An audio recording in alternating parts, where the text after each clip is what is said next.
10 ways prison is better than your life. Now, this may sound strange.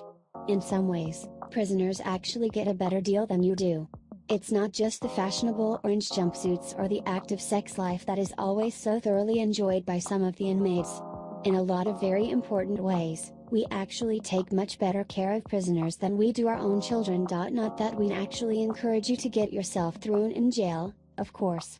Being in prison isn't pleasant, and we certainly wouldn't say that a life behind bars is a happy one. We're just suggesting that it may be better than your crappy life. 10 prisoners spend more time outside than children. Most children spend less time outside than prisoners, and not by any small number. In the UK, 75% of kids get less playtime than criminals in penitentiaries. In other countries, it's even worse. On an average day in the US, 50% of the kids just don't go outside at all. All of which is fine for our children. But when it comes to prisoners, that kind of neglect simply won't do. Under UN guidelines, prisoners are guaranteed at least 1 hour of suitable exercise in the open air daily, something most kids never get. Plenty of prisons go beyond that, too. Prisoners in most American maximum security prisons get a good 2 hours of outdoor time, which many inmates have been quoted as calling the highlight of their days. We don't yet take such good care of children, though. In the USA, there are no rules guaranteeing that kids get to go outside every day. On average, kids get about 20 minutes of recess a day, if they're lucky. Because on some days, they just don't go outside at all. 9 prisons serve better food than schools. Prisons aren't exactly known for their fine cuisine. We certainly won't suggest that anyone in prison is delighted to see a plate full of barely nutritious slop dumped onto their tray. We're just saying that they're probably grateful that they aren't in a high school cafeteria. According to Good Magazine, an average prison meal includes 1/2 cup of vegetables, 1 serving of fruit, and 3 to 4 ounces of meat. An average school meal, on the hand, forces kids to choose either the vegetables or the fruit and gives them about half as much meat. Whether you're eating in a prison or a school, the calorie count will be about the same. But the nutritional value is wildly different. Prisons will make sure you're getting your 4 food groups, while schools tend to just pad all those calories with starches and carbohydrates. If you really want a healthy meal, though, we'd recommend getting fast food. Under FDA rulings, places like McDonald's are held to far more stringent standards of quality than the food we give children. 8 prisons treat the elderly better than nursing homes. If you're getting too old to take care of yourself, you've got 2 choices. You can sign up for a retirement home, which will likely cost about $6,000 a month. Or, if you're on a budget, you can always just punch the next cop you see square in the jaw and dare him to throw you in prison. It's not just the cheaper option. It just might be the better option. Nursing homes in the UK are probably worse than prison, according to David Oliver, the guy in charge of nursing homes in the UK. And others have said the same thing about nursing homes in Canada and the US. Prisons are morally obligated to take care of the elderly. In nursing homes, elderly patients' long-term illnesses are often ignored, but prisons are legally required to treat elderly patients for free. If an elderly person in prison has cancer, the doctors have no choice but to give him the best possible care, even if they have to shackle him to a hospital bed to do it. In the end, it's your choice. You can send grandma to another shady nursing home with a long history of elder abuse. Or, if you really love her, you can frame her for a bank robbery and get her the care she really deserves. 7 prisoners get better health care. A South African reporter named Abeng Makwetla did an expose on the horrid conditions of Johannesburg's prisons. He came out shocked, saying, "There is better medical facilities given from government in prison than out there." In a country where nearly 1 in 5 people are HIV positive, Makwetla found that prison was actually the place people were getting the best care. Inmates were screened annually for HIV and got their results within 2 hours. As a result, 97% of prisoners with HIV were getting the treatment they'd needed. And it's not just South Africa. Prisons in the US usually pay doctors better than hospitals outside of prison, often resulting in better care. And in prison, the doctors actually have to help the patients, even if they don't have money. Through the US Constitution doesn't guarantee citizens the right to health care, it does guarantee prisoners the right to health care. Under the Eighth Amendment, it is considered cruel and unusual punishment to deny a prisoner access to the medical, mental, and even dental care that they need, free of charge. Apparently, cruel and unusual punishment is fine as long as the victim hasn't committed a crime. So if you really need to see a doctor, you'd better find a way to get yourself behind bars. 6 Prison libraries are better stocked than public libraries. On the outside, a lot of libraries are starting to lose their funding. In some places, they're even shutting down libraries altogether. Fortunately, anyone looking for a good book can still find one by just making a quick trip through the penal system.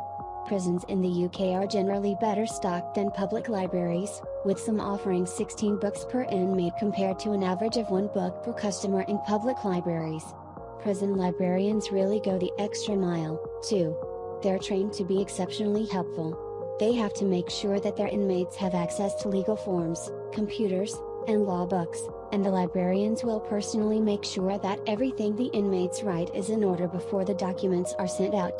There's a reason so much funding goes into prison libraries. They keep prisoners out of trouble. It's been repeatedly proven that people with access to libraries are less likely to break the law. And that's why we reserve the best libraries for people who have committed crimes. Because if they didn't have libraries, they might commit crimes. 5 Prisoners get better treatment for mental health. A report in New Zealand found that the District Health Board wasn't paying psychologists quite as well as another board. A lot of the best mental health experts were flocking to the group that would pay them tens of thousands of dollars more each year. Prisons. To be fair, work is hard for a psychologist in a prison. They have to exclusively deal with dangerous, mentally unfit criminals.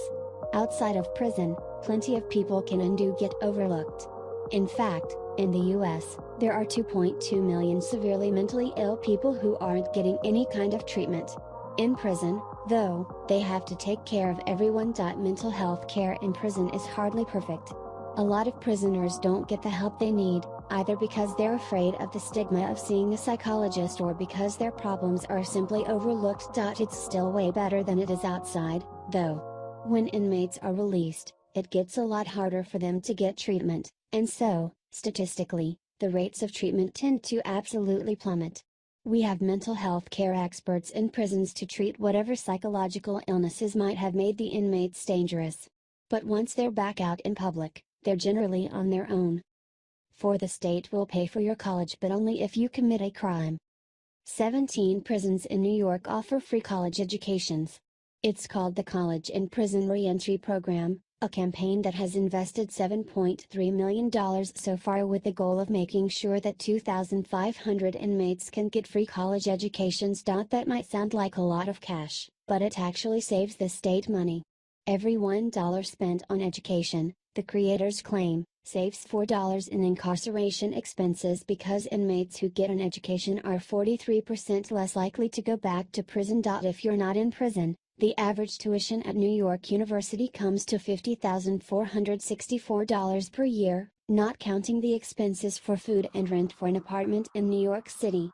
All of which are free in prison.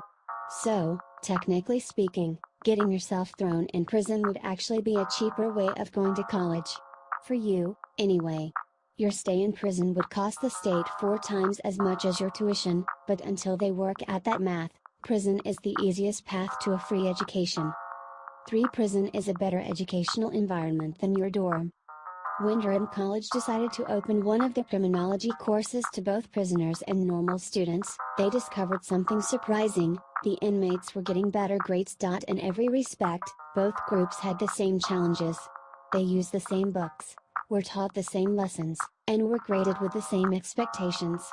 There was only one real difference: when class ended, the prisoners went to their jail cells and the students went to their dorms. That, it's believed, is why the prisoners did so well. Prison is just an absolutely fantastic educational environment. While the students went home to friends, social media, and parties, the prisoners had nothing to do but their homework. They were in bland, distraction-free jail cells with no better way to pass the time than making sure their work is perfect. 2. Criminals are treated better than homeless people. When Bradley Grimes, a homeless man in Middlesbrough, was sent to court for loitering, he begged the judge to send him to jail. "You don't have to worry about anything in jail, Grimes explained. Outside, he was cold and constantly harassed by the police. But in jail, he knew he'd be warm, have a roof over his head, and get 3 square meals a day. He's not the only person who's done this. Another homeless man named Jermaine Makepeace once walked over to the county clerk's office, smashed the windows, and then stood there, waiting for the police to take him away. He had been turned away from the homeless shelter, he explained, and couldn't think of any other way to get out of the cold. Getting a job wasn't exactly an option for these men. According to one survey, 76% of ex-convicts describe finding a job after getting out of prison as either difficult or nearly impossible. After 5 years, 2/3 of all prisoners are still not making enough to make ends meet or don't have a job at all. For some, it's just easier to go back to prison. As one homeless man who deliberately got himself arrested explained, when you get right out of prison with $5 in your pocket and they drop you off in society, I don't know what they really expect you to do. Prisons get better funding than schools. Maybe it shouldn't be surprising that we take better care of prisoners than civilians. After all, we spend more money on them. In California, housing a prisoner costs the government $75,560 per year, significantly more than a year of tuition at Harvard. That's an extreme case, but the national average to house an inmate is $55,000 a year. While not enough for a year at Harvard, it is more than enough money to send 7 students to a mid-level college.